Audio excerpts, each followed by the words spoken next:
Hey everybody, this is Lex Rofberg, and we're giving a little bit of a preamble before this episode as one of our High Holiday episodes. Initially, it was released in 2016/5777, right at the beginning of 5777 as we entered that new year. But we're re-releasing it this year because we think that these conversations about the Torah readings and Haftorah readings from the High Holidays are still relevant. And we didn't re-record new ones. As much as our ideas changed, they haven't changed so much that we have whole new takes on these texts. But we wanted to put them out there for you anyway, to, if you listened the first time, revisit, and if you didn't, to visit for the first time. So we hope you enjoy these, and send us whatever feedback you've got at dan@judaismunbound.com or lex@judaismunbound.com. Shana Tova, Happy New Year. This is a special edition of Judaism Unbound, the High Holiday Readings. Welcome back, everyone. I'm Dan Levinson. And I'm Lex Rofus.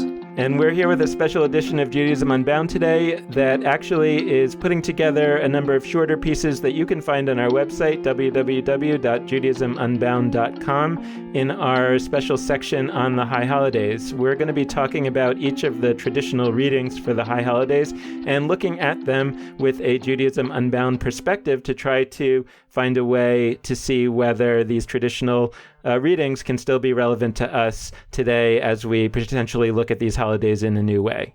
So now we're going to our next reading, which is the reading for Mincha, the afternoon service of Yom Kippur, and it comes from Leviticus chapter 18. The main ideas here, this is a whole list of essentially sexual improper behavior, right, Lex? That is just listed here. You know, at the end, it says you shouldn't defile yourselves in these ways, and you should stay away from these kind of, quote, abhorrent practices. The thing that I really wanted to bring attention to, this, instead of, I think, what often people might try to do, which is to hide it, is to focus us on, I think, something that a lot of people don't realize, that the famous line from Leviticus, the homosexuality line, which is Leviticus chapter 18, verse 22, "Do not lie with a male as one lies with a woman. It is an abhorrence or an abomination." That is in this chapter. So it's not only that we read this chapter traditionally once a year on the Shabbat when this part of Leviticus comes up, but it's actually read every year a second time on Yom Kippur as part of this reading for the afternoon service of Yom Kippur. And for me, two thoughts went into my head. You know, one is that maybe we shouldn't read that anymore. You know, that maybe, and I think that there are many congregations that instead read Leviticus chapter 19, which we'll talk about shortly, but as an alternative, both for positive reasons, there's some good stuff in there, and some sort of negative reasons, right? We don't want to read chapter 18.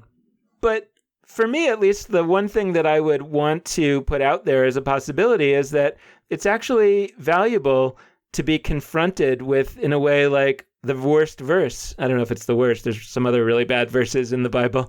But one of the really bad verses that we really don't like today and we really think is like profoundly wrong. And I think it's interesting to read that every year on this day of atonement from sin, right? And to imagine, and I don't think this is the reason why it was chosen. In fact, I'm pretty sure it was not the reason that it was chosen. But it strikes me that a reason that it is still highly relevant is because, in a way, this line is one of the great things that Judaism as a culture has to atone for, that we have a line like this in our sacred literature. And I think that it's kind of a beautiful idea. Maybe if we're going to change the readings for Yom Kippur, why don't we create a collection of all the terrible verses from the Bible that we no longer approve of, and let's read all of them for the Mincha service for Yom Kippur, and essentially say we atone for having these lines, and nevertheless, just as we can't get rid of the terrible things that we've done in our youth, right? Especially if it may have caused damage to somebody, we can't actually get rid of it. There's, that's one of the great pieces of wisdom that sometimes what's done is done. but we can move forward from them. And so, maybe there's something here. And of course, it's easy for me to say as someone who's not directly affected personally by this line. And I would certainly have great respect for people who would say it's too painful for me to have this line. And to tell you the truth, like I walked out of the synagogue when this line was read on Shabbat in the most recent year. When I realized that was being read, I couldn't stay in the synagogue.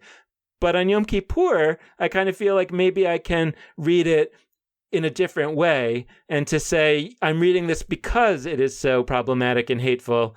And this is a holiday in which we want to be confronted with the worst of ourselves so that we can move on from it. So if that's a value, that's at least something that caught my mind this year in terms of this reading.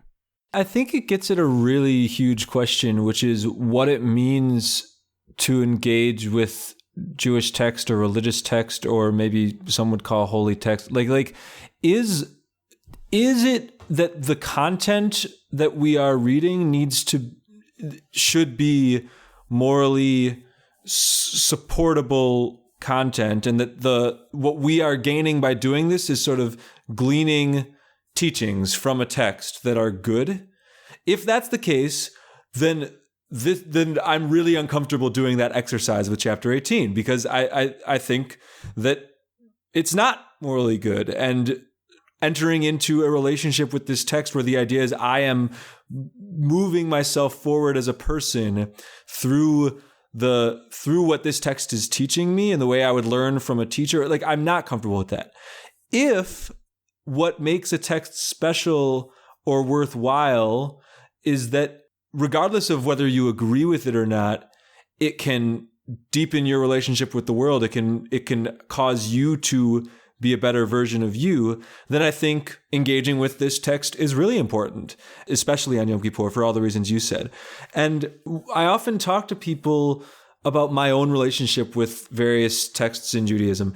And my least favorite ones aren't the ones that I disagree with most. My least favorite texts are the ones that I just don't have anything to say about, which does happen. As I'm a rabbinical student, technically, if I'm never going to be able to say I just don't have any thoughts on this. I'll have to say something if I have to give a spiel. But sometimes I don't have anything, and those texts are not that interesting to me.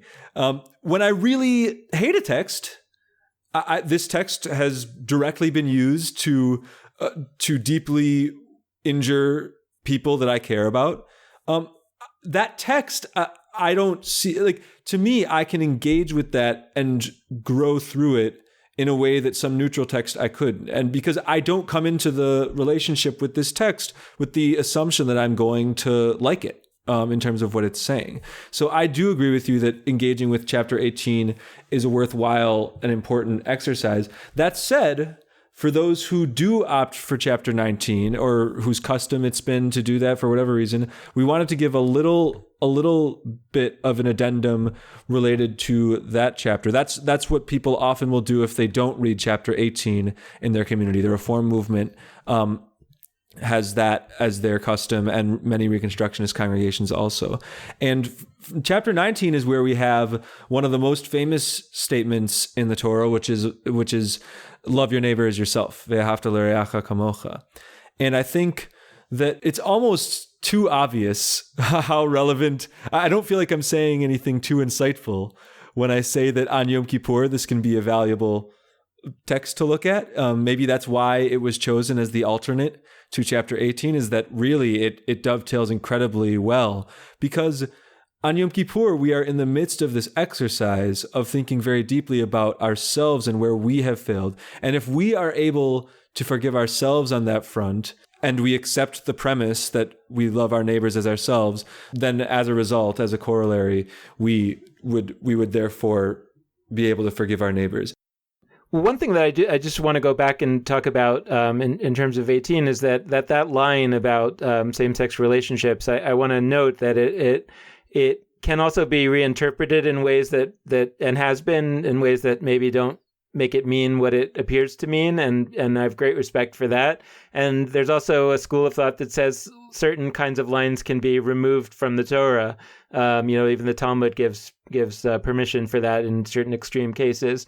And even if those things were done, I still think it would be valuable on Yom Kippur to confront that text in its most raw form as a sin. So I just want to put out there that, as one of many options. In terms of the question of love their neighbor as yourself, I mean, again, like it feels like all the more dramatic to think about that line in contrast with the line from Leviticus 18. Because that seems like such a failure to live up to love your neighbor as yourself. And that it becomes even more dramatic to see a few verses later the idea of love your neighbor as yourself. And, I don't know, I guess for me in thinking about that, like one of the challenges that it feels like it places before me is that I feel empowered to use a line like that to look back at the rest of the lines in the Torah that don't conform to it, and to challenge myself and to say, is there a way in which maybe I'm misunderstanding those other lines? Because, Rabbi Akiva said, love your neighbor as yourself is the greatest commandment in the Torah, right? Everything else is a commentary to it or is a version of it, right? And so if that's the case, then can I try to give myself a challenge to try to interpret everything else in light of you should love your neighbor as yourself? Or alternatively, does that give me license to dispense with stuff that doesn't conform to that, to that greatest principle? And again, I think that as we move forward and ask ourselves these questions of as we have this cycle of the year that we think of as not only our own personal penitence, our own personal reflection, but a sense of reflection about Judaism itself, that these are some of the questions that I feel we're permitted and I would say we should start to feel encouraged to make every year, and to really ask ourselves at least once a year, let's look hard in the mirror, in the communal mirror, in the mirror of Judaism as a whole, and ask ourselves, maybe this year is time to do some work. Yeah, I agree with you. And that's going to be the closing thought for this reflection on the Torah reading for Yom Kippur afternoon. And we hope that you will listen to all the other readings that we've recorded thoughts on. And you can find those at judaismunbound.com under High Holidays Unbound in our Listen and Learn track, or on iTunes, Google Play, whichever podcast location you like to use. So with that, this has been Judaism Unbound.